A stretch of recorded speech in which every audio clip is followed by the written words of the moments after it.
SADC serait-elle venue au chevet du facilitateur? En tout cas, ces émissaires à Kinshasa multiplient des rencontres avec les différentes forces politiques et sociales de la RDC. C'est le cas ici avec l'opposition participant au dialogue. Nos voisins et les membres de la région à laquelle nous appartenons sont venus à la rescousse de la RDC pour essentiellement encourager ceux qui ont choisi la voie de la résolution de la crise congolaise par le dialogue, de persévérer et de conclure l'accord politique qui sera une base solide pour la démocratisation de notre pays et la pacification. Mais pour arriver à un accord, deux points font encore l'objet d'un blocage, comme l'assure ici Sami Badibanga.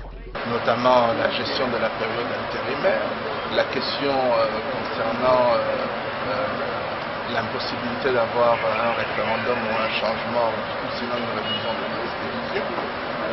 Voilà, il y a quelques points sur lesquels il faut avoir des discussions franches et sérieuses pour pouvoir reprendre ce capital politique et permettre à toute la population d'accepter cet accord. Vital Kamerhe dit avoir mis ce moment à profit pour présenter à ses envoyés spéciaux de la SADC les avancées déjà enregistrées. Quant à ceux qui le recusent, le président national de l'UNC et co-modérateur du dialogue les invite à la tolérance, mais implore également leur pardon.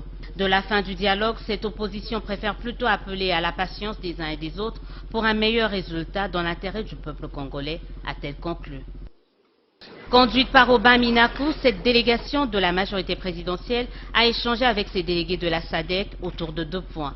Nous avons rassuré du fait que le dialogue national inclusif va prendre fin cette semaine parce que nous, de la majorité, nous avons suffisamment travaillé, nous avons fait des concessions majeures afin que le dialogue puisse se poursuivre et atterrir.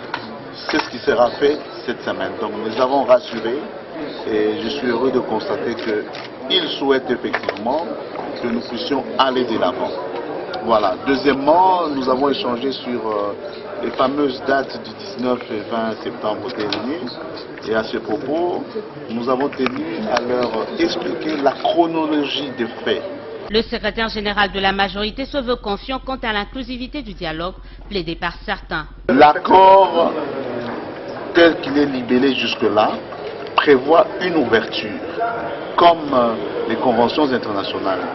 Ça signifie que nous allons adopter des résolutions pertinentes, importantes pour l'unité de la République, pour le règne de la démocratie, une bonne démocratie, pour l'organisation des élections, dans un délai respectable pour tous.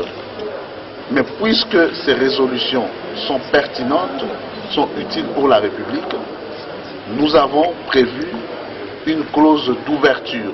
Ça signifie tout parti politique qui n'a pas pris part aux travaux du dialogue, tout regroupement politique, mais qui souhaite s'insérer dans le schéma du dialogue, peut adhérer à l'accord. S'agissant de la prochaine réunion de la CIRGL prévue le 26 octobre prochain à Luanda, Minakou invite la population congolaise à ne pas céder à la panique.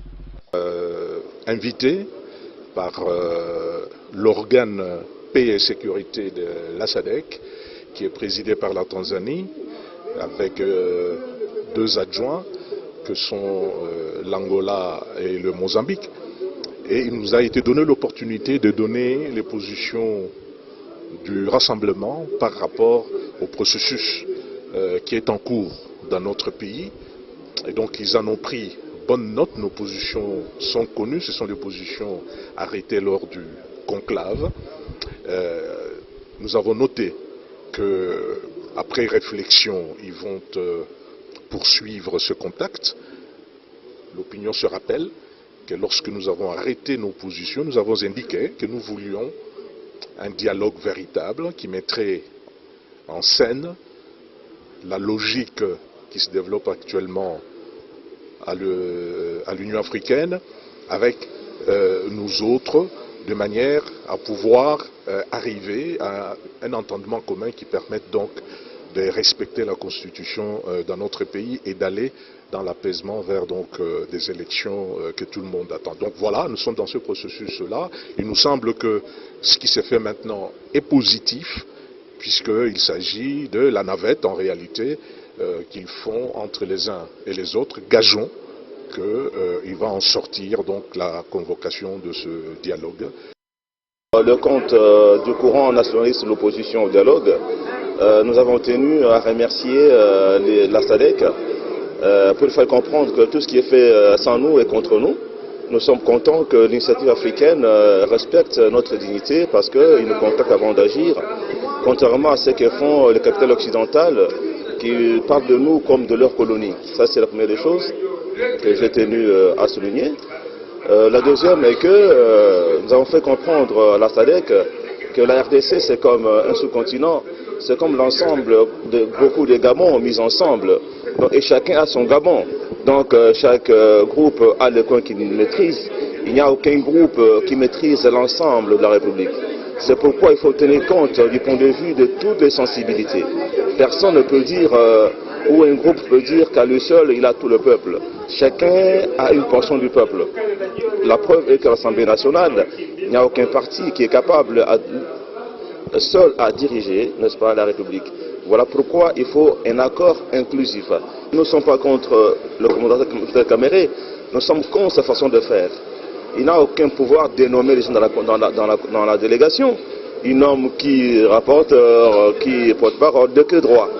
Le modérateur, son rôle c'est de commodérer, donner la parole. Il n'est pas le chef des filles de l'opposition, même pas pour son dialogue. Il n'est pas, comment dirais-je, porte-parole de cette opposition. Il est comme modérateur juste pour donner la parole.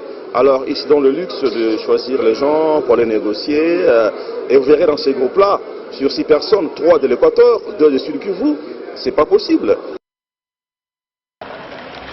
L'homme tient à superviser personnellement la réception des matériels commis à l'opération d'enrôlement.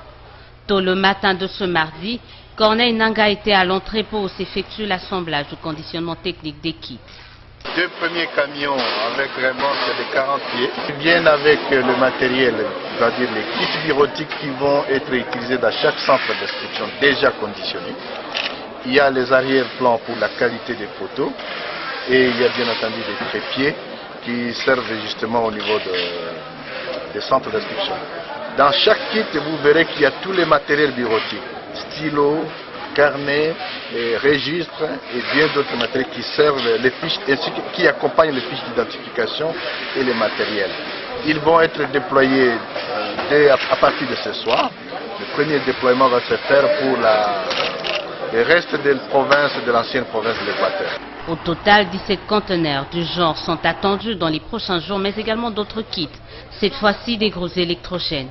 Au niveau de Mombasa, on nous dit qu'il y a aussi des bateaux qui viennent d'accoster avec plus ou moins 4500 groupes électrogènes.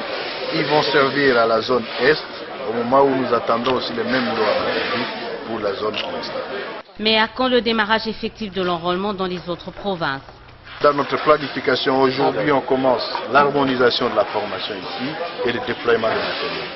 Parallèlement, donc, le déploiement de matériel va se faire en même temps que commence la cascade pour la formation. Une fois la cascade arrivée jusqu'au niveau des sites de formation, les agents formés et les matériels déployés permettront de lancer l'opération. Un processus qui, selon la centrale électorale, prendra plus ou moins un mois.